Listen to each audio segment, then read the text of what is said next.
Scripture reading this morning will be from Luke chapter 20, verse 25. Luke chapter 20, verse 25.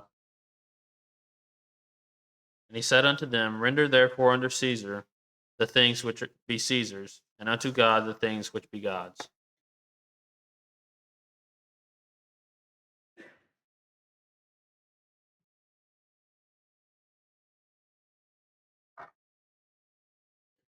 Tax day is coming up, and some of us have already gone through the process of taxes. Some of us will be dealing with that in a couple of days. Some of us may file for an extension because we need to get some things in order. Tax day is not fun, to say the least. I'm not very fond of it. I'm not a fan of it. I've had many discussions with friends and family about taxes, and oh yeah, the IRS has done this, and the IRS has done that, and they still owe me this money, but they're still draining me of this, and we go on and on about taxes. And not to offend anybody, Sister Peggy, but just a lot of people aren't a fan of the IRS, but you know what? It's something that comes every year, and we prepare for it, and sometimes we don't prepare for it enough, or sometimes we prepare too much. It's like, oh man, we're going to get some back, and then we never see it. And a lot of Christians ask, do I really need to pay taxes? What's the point of taxes anyway? I mean, if we can stick it to the man, as some people have said, let's go ahead and do that. Let's just not pay taxes. Well, a lot of people in the first century had that same attitude and wanted the same things. And we got three different accounts throughout the life of Jesus in three different gospel accounts. The first one we see is in Matthew chapter 22 and verse 21, specifically Jesus saying, Render unto Caesar the things that are Caesar's, and to God's the things that are God's. We also see it in Mark chapter 12 and verse 17, the same reference, along with Luke chapter 20 and verse 25, which is where we're going to be studying out of all of the different accounts, the three different accounts. We're going to focus in on the book of Luke. And in studying for this lesson, you can talk with Haley and with Miss Angie and a few others. I've been trying to figure out how to approach this lesson. How do I preach on taxes? Because by the end of it, I need to make sure that I say what Jesus said. And this is not a time, the pulpit is not a place for, well, this is what I think we should be doing, and really doesn't matter what I think or what you think. What matters is what Jesus says. And what Jesus has said is something that the Pharisees and the Herodians and those who are trying to stump Jesus were not expecting him to say. And starting all the way back in verse 19 of Luke chapter 20, it says, the scribes and the chief priests tried to lay hands on him that very hour, and they feared the people, for they understood that he spoke this parable against them. So they watched him and sent spies who pretended to be righteous in order that they might catch him in some statement, so that they could deliver him to the rule and the authority of the governor. They questioned him, saying, Teacher, we know that you speak and teach correctly, and you are not partial to any, but teach the way of God in truth. Is it lawful for us to pay taxes to Caesar or not? But he detected their trickery and said to them, Show me a denarius. Whose likeness and inscription does it have? And they said, Caesar's. And he said to them, Then render to Caesar things that are Caesar's, and to God the things that are God's. And they were unable to catch him in a saying in the presence of the people, and being amazed at his answer, they became silent. The Herodians and the scribes and the Pharisees hated each other, but their hatred for Jesus was the one thing that they had in common. And they hated him so much that they would send in spies of individuals who would appear to be righteous people, and they would use flattering words and strategic terminology to say, well, master, teacher, you only teach what is good. Please instruct us on what we need to be doing. They made it sound as if they were wanting to learn exactly what they needed to do in order to be righteous in the eyes of God, while also pleasing and being a civilian within their empire in the community. Well, Jesus, understanding exactly what they were trying to do, he said, all right, we're going to nip this in the bud right now. Give me a coin. Where's a denarius? Well, a denarius would be one of the tribute coins to Caesar, one of the part of their currency. And within this conversation, by the end of Jesus' statement and teaching, individuals that were spying, they said, we're done. We're not going to try and do this again. We almost got ourselves in trouble. What was it that Jesus said? Render unto Caesar the things that are Caesar's and to God's the things that are God's. How could that statement give the answer of for taxes as well as giving a spiritual application for what we need to be doing as Christians? What we're going to be doing this morning with the time that we have remaining is look at God's tax. What I want to begin doing is define what tax is. What is a tax? You know, when I think of taxes, my mind goes to the old Disney movie of Robin Hood with the sheriff of Nottingham, and he comes in singing, he's happy and joyful, and he's whistling a tune, but everybody that's in his wake is just terrified, and they try to hide. Why? Because he was coming taxes for the king. And they were overtaxing the individuals. Well, this is a tribute to the king, and you need to be supporting the king and the government and the things of that nature, so we're going to need to take a portion of your income to contribute to the kingdom so that we further the rule and to keep you safe. If you look up tax in the dictionary or Google it or however you want to search it, according to tax.edu from taxfoundation.org, a tax is a mandatory payment or charge collected by local, state, and national governments from individuals or businesses to cover the costs of general government services, goods, and activities. And Investopedia.com says taxes are mandatory contributions levied on individuals or corporations by a government entity, whether local, regional, or national. Tax revenues finance government activities, including public works and services such as roads and schools, or programs such as Social Security and Medicare and so forth. If you were to look up in the Merriam-Webster dictionary, it says this: tax, a charge usually of money imposed by authority on persons or property for public purposes, a sum levied on members of an organization to defray expenses, a heavy demand. You know, when we think of God's tax, I don't really think of really a heavy demand or something that is forced upon you by God. In fact, if you really think about it, God doesn't have any taxes. What he does have is he requires us to sacrifice. So what is the difference between a tax and a sacrifice? Well, a tax is from the government, is from a national entity, if you will.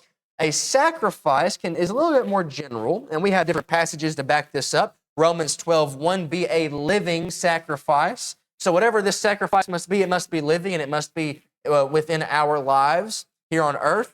1 Peter 2 and verse 5, a spiritual sacrifice. So it means that there are spiritual sacrifices, implying that there must be physical sacrifices. Hebrews chapter 11 and verse 4, for by faith Abel offered up a more excellent sacrifice. Well, there's an excellent sacrifice. That must mean that God says that there's a sacrifice that is not excellent, that I am not pleased with. Okay, well, what is a sacrifice then? In English, sacrifice generally means to give up something of value in order to gain something more important, or to offer something, especially to a deity, as a ritual. It can also refer to the act of surrendering something, like a piece in a chess game, as a definition in the English dictionary. If you look at the verses that we have just surveyed, if you will, the word sacrifice in the Greek comes, it says thusia. Thusia, this Greek word, there's nothing special about this Greek word, but used in all of these passages, talking about a living sacrifice, a spiritual sacrifice, an excellent sacrifice. It simply means to give up, to willingly offer up. So what is the difference between a tax and a sacrifice? Well, a tax is mandatory by the government, by the national authorities, whereas a sacrifice is something that you willfully give up for a good cause or purpose, something that is greater than you.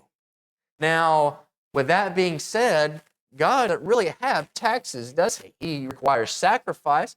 So what is the point of a tax then? You know, this is what they were trying to stump Jesus and ask this question: should we give taxes to Caesar or should we not?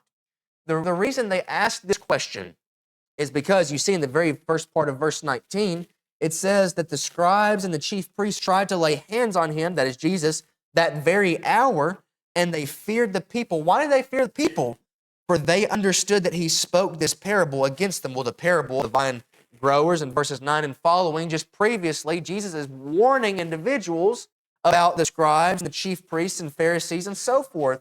And so they said, okay, rather than trying to jump Jesus and force him to the governor to put him on trial, we are afraid because the people, they love Jesus. They love his teaching. They love his authority. And so we've got to be strategic about this. The Jews did not want to pay taxes. They hated the Roman Empire. In fact, that's what a lot of the Jews were looking for, was a ruler that would overthrow the emperor and start their own kingdom, the Messianic kingdom, the one that was prophesied about, but that wasn't a physical kingdom. And so said, well, we don't want to pay taxes and we don't need to be paying taxes, but in order to sustain and to continue and to, respect authority, they paid taxes. So everybody was eager to hear what the master teacher had to say about taxes. Do we pay taxes or can we get out of it? Well, if Jesus said, no, you've got to pay your taxes, then the Jews would hate him and they would be willing to give him up to the governor to be crucified. But if he were to say, no, you don't have to pay taxes, Caesar, then the Jews they'd be all for Jesus, but then the Pharisees and scribes could say, he's going against the king. We take him to the ruler of the nation and have him put to death for treason. Either way, Jesus wasn't getting out of it, or so they thought. And so then coming and asking this question, they say, should we pay taxes or should we not? And Jesus says, give me a coin. And the way Jesus answers this question is so beautifully well thought out that not only does it answer their question, but it shuts them up in the process while also exhorting individuals to do something spiritual. Now, what is it that Jesus said? Number one, the coin's image. The coin's image. We're going to look at Jesus' answer and dissect it and expose the text for what Jesus says. And the first thing that he talks about is the coin's image. After he talks about the coin's image, he says, now let's look at the Caesar's image. The Caesar's image. And then he concludes by talking about the Creator's image. The Creator of all things, the image of the Creator. Now look at this passage with me. It says, whose image description does it have? One thing about Jesus' teaching, and we're going to miss this on our Wednesday classes of Jesus, the hands of Jesus, the master teacher. Jesus loved to answer questions with more questions. And really, it's one of the best ways of teaching. If somebody comes up to you and asks you a question, and then you respond with another question, you have just put the ball in their court to answer their own question and find out for themselves. What you have done is you have turned the tables on them, and the question that you have asked is so simple and obvious that they say, oh, I understand now. So really, they come to the conclusion on their own while you're also teaching them at the exact same time. That's what made Jesus so great in his teaching that made him the master teacher. So they said, well, should we pay taxes to Caesar? He doesn't say yes. He doesn't say no. He says, what is on the coin? Well, whose image does it have? Essentially, Jesus says, you recognize Caesar's civil authority when you use his coins. Therefore, you are obligated to pay him the taxes he asks for. Now, what he says in this, in asking a question is, okay, give me a denarius. Well, whose image is on the coin? I don't know if you've ever seen a denarius before, denarii. On this coin, on the head side, if you will, heads and tails, on the head side, it will depict a head of a side view of, I believe it is Augustus, Tiberius. The denarii, the head of Tiberius, and the inscription around the head is as follows: Tiberius Caesar, son of the divine Augustus. Augustus had been deified. Tiberius was his adopted son. Now, if you were to look at the inscription and the image, it would have the head of the ruler of that time. Every time there was a new ruler, they would have a new currency. And they would have the imprint, and they would have the seal, they'd have all of these designs, and typically the inscription would have something to do with the king and how great he is, and how he has all authority, and how he's a god, and all of these things. If you were to look on the tails side of this coin, the other side of the coin would be the image of one of the gods, where the inscription said as follows: the great Roman high priest. In Greek, it was Pontifex Maximus. And if you were to translate this, Pontifex Maximus was the highest elected religious position. In ancient Rome, Pontifex Maximus translates to the greatest pontifex. Pontifex was the high priest position within the Roman Empire. So what's really fascinating, all of this is sort of taking place within the temple. And Jesus is questioned by saying, do we need to be paying taxes? And Jesus says, give me a coin. What does the coin have and what does it say? What is it all about this coin? What is it talking about? Well, everything about this coin points to the king, the Caesar, the emperor. And the image in its inscription of ancient coins would have been understood as the property seal. The coins belong to the Caesar. As was mentioned earlier, when there was a new Caesar put in place, there would be a coin dedicated to that Caesar. Therefore, all those coins belong to the Caesar. But he said, you know what? I'm going to give these out so they can use it, but I want a portion back. It was an obligation to give it back because it was, in fact, his. It had his head on it. It literally had his name. And what's very interesting about this, Jesus leaves with this coin. Did you notice anything interesting about this coin and its inscription? Here are in the temple, contain an image that says on one side, the Son of God, and on the other side it says, the great high priest. And who are they to give this coin to? They are to give that coin to the Son of God and the high priest of their empire. Now, of course, the Jews did not believe in the emperor being divine. In fact, he was not divine, but the principle stands. Within the nation, they had the authority in their nation.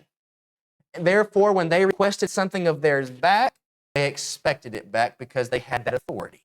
And he uses this by saying, okay, you're asking me about taxes. You really should be asking about something more important than taxes. And he leads into that application by saying, now let's look at Caesar's image. We look at the coin and everything about it. Let's talk about Caesar's image now. Point number 2, then what you need to be doing, if you acknowledge that Caesar's image is on the coin, what should you be doing?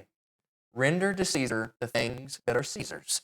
If we take advantage or have the benefits of the governmental rule, we are obliged to submit to government as long as it does not impinge on our service to God. Simply said, Jesus told us to pay our taxes. Apostle Paul actually repeat this same idea in the book of Romans. You know, we made mention earlier, I'm not a fan of taxes. In fact, a lot of us could probably sit down and have a great conversation about how much we hate taxes, and we could probably bond over our hatred for taxes. But you know what? It doesn't really matter because it's the authority. Who put the government in place? God. Who created government? God. Now, I am not trying to imply that by giving our tax to government that we are essentially giving our taxes to God. God doesn't need money. In fact, Jesus said, don't rely on earthly possessions because it'll all be destroyed in the end. So what's the purpose of giving up these things that we need to survive, for food, for all of these things? It's because it's authority. It's all about authority. It's always been about authority. You know, we're focusing so on one text, verses 19 to 26. If you were to stand back and look at the entire chapter, which I debated really preaching through the entire chapter, but there's 47 different verses, and there was no way we get everything out of this text in 1 hour. And by keying in on just one aspect of this chapter, if you were to do a study of Jesus' life, we have more information of Jesus' life in this one 24-hour day than his entire life throughout the gospel accounts, all of them combined. There is more information in this one day of questions about Jesus' life than we have of any other day of Jesus' life. Take all of the days that we have recorded of Jesus and put them in one corner, and then have this passage, this whole chapter in this corner, and we still have more about Jesus and his ministry recorded for us. Why? What was so special about this day? If you were to look back all the way in verse 1, verses 1 through 8, he talks about the baptism of John. You know what that's talking about, that context? It's talking about the origin of Christ's authority. If you look at verses 9 through 19, it talks about the parable of the wicked husband or the vine dressers. We actually mentioned in this context, in verse 19, he's talking about this. We got to be careful. You know what that parable is talking about? Rejection of Christ's authority. The scribes and chief priests rejected Christ's authority, and Jesus pointed them out and said, how dare you? I'm the Messiah. You should be submitting to authority. They get to paying taxes, a question from civil authority. 20 to 26. 27 to verse 40, the resurrection and marriage, question from domestic authority. Whose wife will she be? 41 to 44, Christ, the son of David, a question from divine authority. Why does David then call his son Lord? It's because he understood that the Messiah had all authority, even though he was his son. And then the entire chapter concludes, verse 45 to 47, beware of the scribes. It gives a warning, condemnation of abused authority.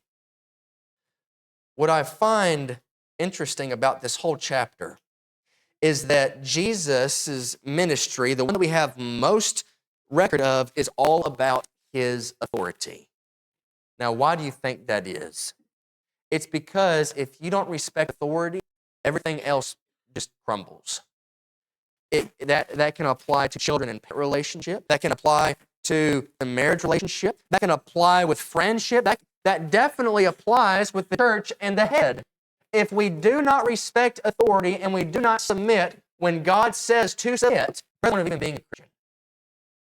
Now, we're talking about taxes, yes, but even Jesus says there's something much greater to talk about than taxes. And your question isn't even one. It's covered in deceit. You're trying to stop even really wanting to know the true answer. So let me go and give you your answer to shut you up. But let me talk to you about something that's more important than just giving something to Caesar. Yes, we are to submit to authority of the government. Romans chapter 12, verses 1 and 2. Therefore, I urge you, brethren, by the mercies of God, to present your bodies living and holy sacrifice. There is a Christian duty to God as well as a Christian duty to the government. Romans 13, 1 through 7. Every person is to be in subjection to the government authorities. There is no authority except from God, and those which exist are established by God. Therefore, whoever resists authority has opposed the ordinances of God, and they who have opposed will receive condemnation upon themselves. By defying the government, by defying the king, by defying the emperor, by defying whatever authority it may be in the land, we spit in God's face because God instituted government. Now, can government be corrupt? Absolutely. In fact, I would say that government is currently corrupt, no matter what part of the world you're in. But you know what? That's nothing new.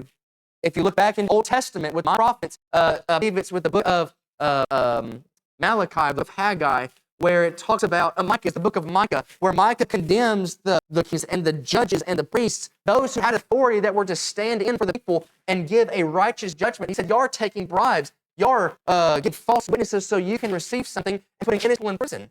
And God, you're saying God says to submit to that? He says, yes. Why? They're only going to persecute us. They're only going to throw us in prison. They're only going to abuse us.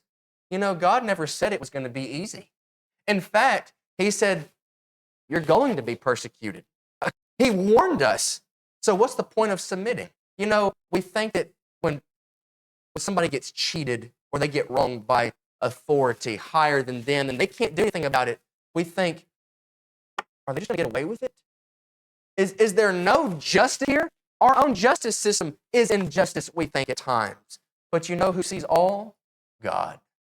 You know who sees when somebody cheats others and they think, I've escaped God.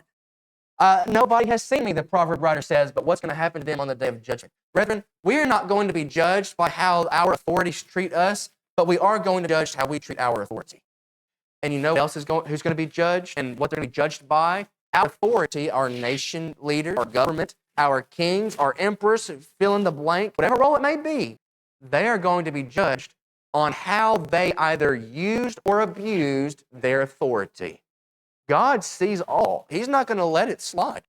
And Jesus says, look, I understand that Caesar, Tiberius, Augustus, all of these individuals that persecuted Christians. And God says, you submit. Why? Because it's authority. I'll deal with them. You fulfill your role.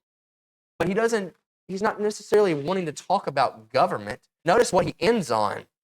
He ends on the Creator's image. It's much greater than government. It's much greater than the Caesar himself who claims to be a god. Jesus says, look, you ask me about taxes, I'm going to give you an answer. Who owns the money? Whose image is on it? Well, Caesar's. Okay, so you acknowledge that it's owned by Caesar. So why are you asking me? You give it back to the one that owns it. Now, to get to the real point of this lesson, Jesus says, whose image is on you? You know, we can talk about taxes all day and why we hate them and how it's unfair and all of these things.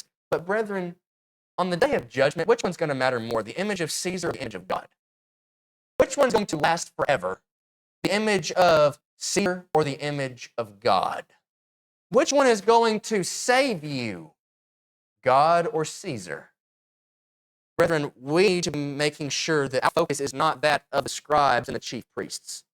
Our focus needs to be more on what Jesus is teaching. You fulfill your civil duties because that is what you're supposed to be doing. You are under authority, you submit authority, but there is authority that is much higher than Caesar's, and that's God's. And what you do is you render to Caesar the things that are owned by Caesar, and the image that God is stamped upon, you give that back to him. Now look what he says, and to God the things that are God's. Now, here's the question. Where is God's image? I can pull out a $1 bill, I can pull out a $5 bill, $2 bill, 10, 20, 50, 100, you name it, and there's not going to be an image of God. So there may be in God we trust, but that doesn't mean that's the image of God. If you look on all of our legal currency, our legal tender, it has faces of individuals of our country. Where does that money belong? It belongs to this country. This money I'm not going to be taking to heaven. It dies with the country. Well, what is the image of God then? Where did God stamp his image? Jesus is pointing all the way back to creation. And he says, you render to the creator of the coin the things that is owned by this creator. When the Caesar became Caesar, when Tiberius became the ruler, he created this image in his own likeness. It's got his face on it. It's got his name on it. But you render to God the things that are God's. What did God create in his image? Well, in the book of Genesis, it says that when they started to create man, he says, let us make man in our image and in our likeness. The Godhead, the Trinity, the tri-nature of God, the Father, Son, and the Holy Spirit, as would be mentioned in the New Testament, they all have a role in creation. We read about it in Ephesians chapter 1, how they each had a role within creating the church. They each had a role in creation in the same way. It was planned by the Father, purchased by the Son, and perfected by the Holy Spirit. That's the church. It was planned by the Father, by the Son, and beautified by the Holy Spirit. If you look in Genesis chapter 1, we see that all things were created by him. That's John chapter 1. But the Spirit hovered over the waters, beautifying it. Job talks about how literally like a painter, he beautifies the creation. He gives the tiny details. The Father planned out everything, the architect. So when they created mankind, who owns man? Well, let us make man in our image. Brethren, we're all stamped with the image of God. Now, that does not mean that just because we're created in the image of God, that we are automatically saved. What that means is, because we are made in the image of God, we must be willing to give back that which is due him. Not as a tax, but as a sacrifice. Yes, he created us in his image, but he also gives us free will. The government says, you've got this, where he will come to you and take it from you. God says, I'm leaving it to you. It's not going to be a heavy burden that I force upon you. It will be a burden that you will have to choose, but it's up to you. It is a sacrifice. It is something that is much bigger than us. It is something that we must be willing to give over because there's something bigger than us. Well, what is it that's bigger than us? God, Jesus, his son, the sacrifice that he made, eternal life. Remember the definition that was given to us for sacrifice? Generally means to give up something of value in order to get something more important. Brethren, there is something more than this life. What is it? It is our eternal relationship with God and being with him one day, remaining pure in this life so that we can be with him in the next. Jesus says, look, I know what you're trying to do. You're trying to stump me, but it's not going to work because I'm the creator of all things, and I understand authority. You give back to Caesar what he has created, and you give back to God the things that he has created, the things that are made in his image. You know, we made mention of being made in his image and in his likeness from Genesis 1:26.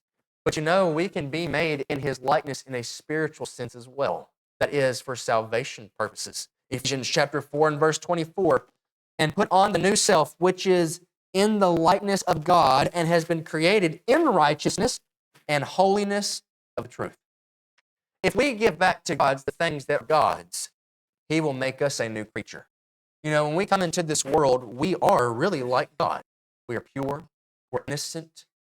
When you see a brand new baby that has come into the world, that all they have known is their mother's womb, and they are innocent, they are pure, it automatically puts a smile on your face and a tear in your eye. That's God. When we see God, it will automatically put a smile on our face and tears in our eyes. But you know what? Eventually we lose that. And the only way we can get it back is by going back to the one that made us in his image. And God expects us to return that which he has given to us in a better state than what he gave it to. What I mean by this, look at the prayer of Hannah in 1 Samuel. In 1 Samuel, I'm not done yet. You don't have to get your songbooks out. I'm just closing up my Bible. If you look at 1 Samuel, it says in Hannah's prayer, if you give me a son, I will give him back to the temple that he may be a man of God. Are we doing that with our souls? Thank you for giving me life. I know that I have put stains on this soul, but I promise that I will do everything within my power that is humanly possible to give it back to you in a better state than when you gave it to me. We're born in a safe state, but eventually we have to be saved. We have to be brought back. The only way we can do that is by being in Christ, the very one who says, I have all authority. And if you do not submit to all authority, there will be consequences. Now, what about when the government says, do not serve God? Well, brethren, the apostles would say, it's better to serve God rather than man. It's like about in our Bible class this morning. As long as it is well-pleasing to God, whatever you do in word or deed, do all in the name of, by the authority of God. Brethren, we need to submit to authority. We need to submit to government. We need to maybe do things that I find quite pleasant. But there's something much greater than this life, something much greater than the civil rights of being American, and that is being a civilian in God's kingdom. And the only way that we can achieve that is if we give back to him that made us in his image. If we give back to God the things that are God's, brethren, we will have a citizenship than any other. And it does not matter what this kingdom in this world does. It does not matter what in this world does, because our citizenship is not of this world. It is in heaven. So continue doing the thing that pleases God in this life so that we can be with him next. And if you are not doing that this morning, come now and can make that right as we stand and as we sing.